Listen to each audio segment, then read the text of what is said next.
Hello and welcome to Coffee with Dr. Carla. I'm Dr. Carla.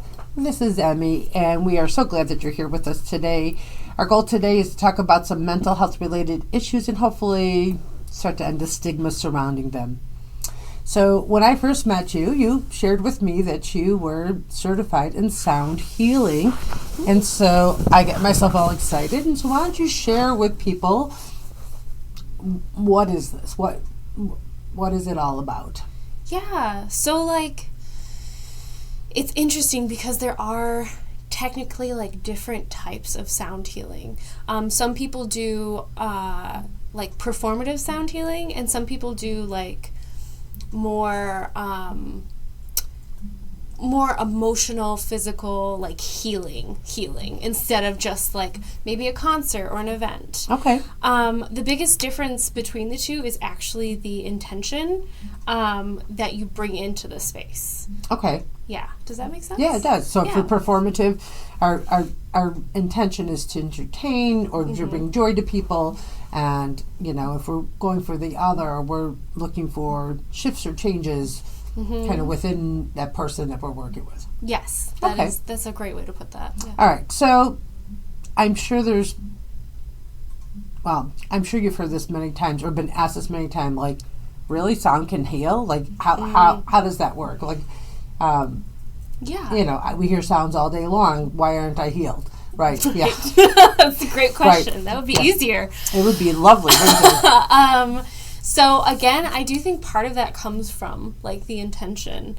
And even just when you were talking about all of the sounds we hear during the day, a lot of those aren't necessarily soothing or comforting or safe. The majority of the population, I think, is woken up by a very harsh alarm sound every day. Right. And that, I think, just can throw everything off. But I could be biased there. Yeah. But yeah, so sound healing is it's the idea of vibration. Okay. So the basic idea is that everything is vibrating all the times, down to our atoms. So we're all vibrating. And different frequencies and sounds impact that vibration. Okay. So that's why sometimes there's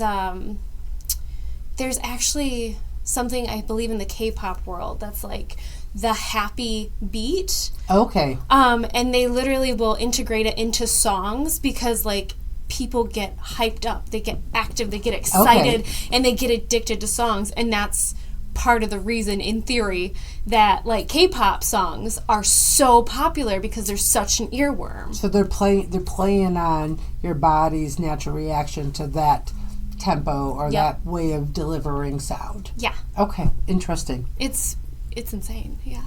Okay. So all right. So that's an example. Yes. I guess where I would say where it's not necessarily being used for good.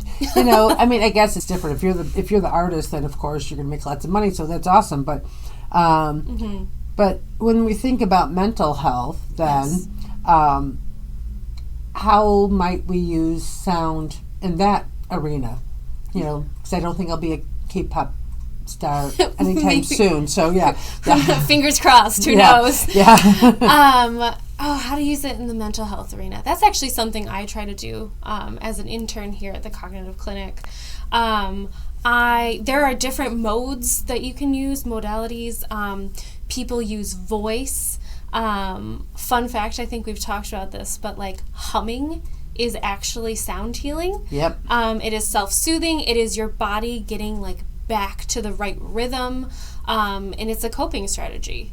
Also purring, your cats, if you have cats, they are little sound healers because when they purr, they do it with the intention of expressing joy or affection. Okay. So there is intentionality around that typically. So if you have a cat. So could you just give us a little example about the humming? You don't have to purr, but can you hum for us? Yes. How you might teach a client how to do that, so that maybe our audience could take that piece away. Absolutely. Yeah. So a lot of it, and the way I try to use it, is also integrated with mindfulness. Okay. So I always recommend you put your feet on the ground. kind of sit up straight, and you start with like 3 deep breaths in through your nose and out through your mouth. In through your nose and out through your mouth. Last time, in through your nose and out through your mouth. And then you're going to take a deep breath in again and release it as a hum.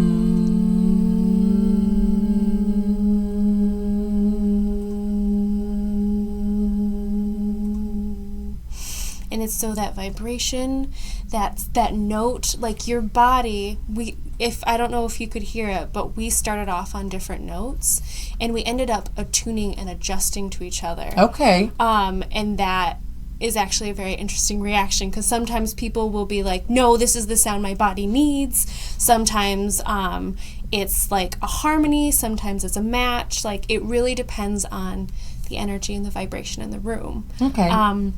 So different different notes are aligned with different chakras. Okay. And so sometimes if like there's something like you really you're working on like being a better speaker, like you really want to be able to communicate better, you would try to hit the throat chakra note, which is, it's C. It starts in your root chakra, and that's C, and then your sacral is D, and then E is your solar plexus, F is your heart, and then G is your throat.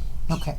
Now, if you have that musical ability, right, where you understand and you can hear, those differentiations, then that's awesome. But I also know that even if you're tone deaf, Yes. right, like any humming sound that you make will be Yes. useful.